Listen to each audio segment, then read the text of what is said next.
Sekretaris Fraksi PSI DPRD DKI Jakarta, William Aditya Sarana, mempertanyakan penghapusan anggaran pembangunan LRT rute Kelapa Gading Jakarta International Stadium pada anggaran APBD Perubahan DKI Jakarta 2021.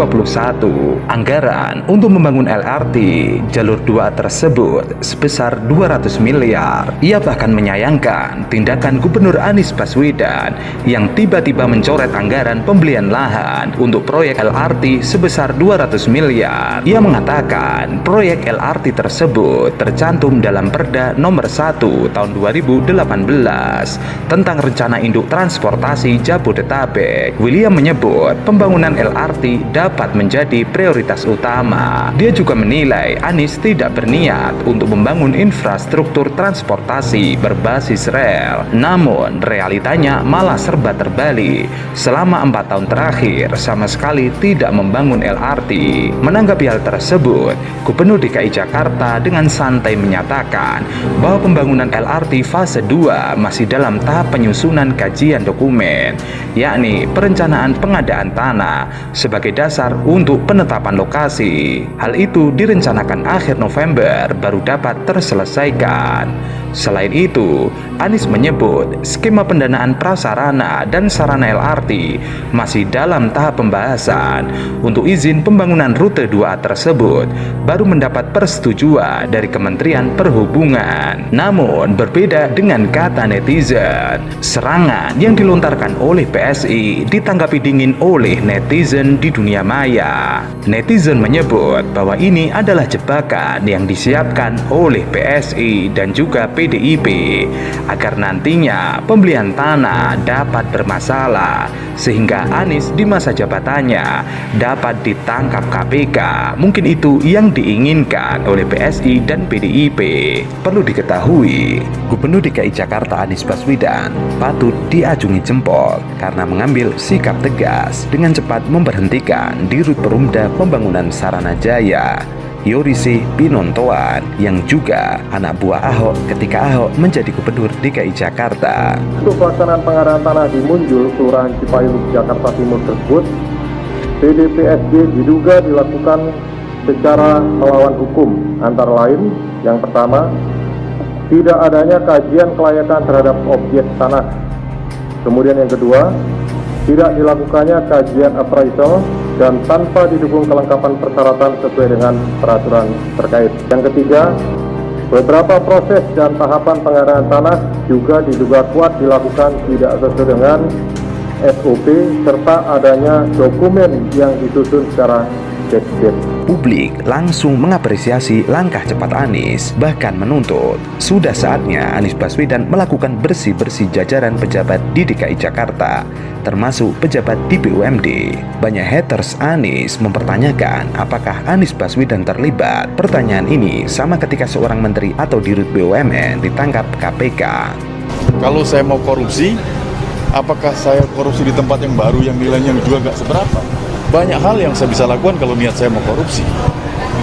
Anda lihat saja di perizinan-perizinan, banyak di KKP itu perizinan. Dari awal saya bisa lakukan itu kalau niat saya mau korupsi. 5 tahun dikurangkan seluruhnya dari masa penahanan yang sudah dijalani dengan perintah terdakwa tetap ditahan dan pidana denda sebesar 400 juta rupiah, subsidi pidana kurungan pengganti selama 6 bulan. Menjatuhkan pidana tambahan terhadap terdakwa berupa membayar uang pengganti sejumlah 9.687.447.219 rupiah dan sebesar $77.000 Amerika Serikat. Jaksa KPK menuntut Juliari dengan hukuman pidana 11 tahun penjara dan denda 500 juta rupiah, subsidiar 6 bulan kurungan. Dalam persidangan, jaksa menyatakan Juliari terbukti menerima suap sebesar 32,4 miliar rupiah dari para pengusaha yang menggarap proyek pengadaan bansos untuk penanganan COVID-19. Menjatuhkan pidana terhadap terdakwa berupa pidana penjara selama 11 tahun, dikurangi selama terdakwa berada di dalam tahanan dengan perintah supaya terdakwa tetap ditahan dan denda sebesar 500 juta rupiah, subsidi 6 bulan kurungan. Apakah Presiden juga terlibat? Dua pertanyaan ini satu jawaban. Jawabannya tidak. Karena itu, Presiden tidak segan dan tidak ada beban untuk memecat menteri. Begitu juga Gubernur DKI Jakarta tidak akan ada beban untuk mencopot Dirut BUMD. Lebih tidak ada beban lagi karena Dirut Perumda Pembangunan Saranajaya diangkat sejak 2016 sebelum Anies menjadi gubernur. Artinya Anies profesional. Ketegasan Gubernur DKI Jakarta memberi kesan bahwa ia sama sekali tidak tahu apalagi terlibat. Gubernur DKI Jakarta patut berterima kasih kepada KPK karena ditunjukkan siapa saja pejabat dan pegawai yang terindikasi bermasalah di Pemprov DKI Jakarta. Meski sudah di briefing ribuan kali, dikasih petunjuk dan diawasi, tetap saja pengawasan kepala daerah itu terbatas.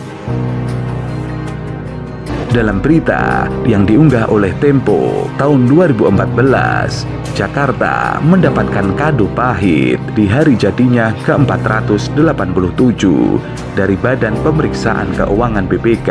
Temuan BPK atas APBD DKI Jakarta pada tahun 2013 menunjukkan ada 86 proyek yang ganjil sehingga berpotensi merugikan daerah dengan total fantastis 1,54 triliun. Temuan itu terdiri atas temuan berindikasi kerugian daerah sebesar 85 miliar, potensi kerugian daerah 1,33 triliun, kekurangan penerimaan daerah 95 miliar, dan 3E tidak efektif, efisien, dan ekonomi alias pemborosan 23 miliar. Temuan-temuan yang mencolok pada era Gubernur Jokowi dan juga Wakil Gubernur Basuki Cahayapurnama itu terdapat di Dinas Pendidikan, Dinas Pekerjaan Umum, Dinas Perumahan, dan Dinas Perhubungan. Temuan di Dinas Pendidikan meliputi penyaluran kartu Jakarta Pintar ganda kepada 9.006 penerima senilai 13 miliar. Selain itu, hasil audit dana bantuan operasional pendidikan di sampel 11 sekolah negeri menunjukkan indikasi kerugian 8 miliar. Padahal total anggaran BOP untuk sekolah negeri mencapai 1,5 triliun. BOP untuk sekolah swasta juga terindikasi merugikan daerah sebesar 2,1 miliar karena ada manipulasi surat keterangan tidak mampu dan ada sekolah yang mendapatkan BOP walaupun tidak meminta dana. Selain itu, program pengadaan bus Transjakarta dan bus sedang di Dinas Perhubungan dinilai tidak sepenuhnya sesuai ketentuan dan diragukan kewajaran harganya senilai 118 miliar dan 43 miliar. Ada pula keganjilan di Dinas Pekerjaan Umum karena adanya pencairan uang persediaan pada akhir 2013 sebesar 110 miliar. Dari jumlah itu, sebanyak 104 miliar ditransfer ke rekening kepala seksi kecamatan, suku dinas, dan kepala bidang pemeliharaan jalan. Program Kampung Deret juga dinilai tidak optimal karena tidak mencapai target. Dari anggaran 214 miliar, hanya terrealisasi 199 miliar hingga 30 Mei 2014 atau 93% dari target. Selain itu, banyak juga rumah deret yang berdiri di atas tanah negara, di lokasi drainase dan garis sepadan sungai. Banyak orang tidak menyangka rapor keuangan DKI Jakarta bakal merosot pada tahun itu. Dari fakta-fakta di atas, maka apa yang disampaikan oleh buzzer agar Anies Baswedan ditangkap KPK sangat tidak sepadan dengan apa yang dilakukan oleh Gubernur Joko Widodo pada waktu itu yang sekarang menjadi Presiden Republik Indonesia. Harusnya BPK segera melakukan tindakan terhadap penemuan-penemuan di atas.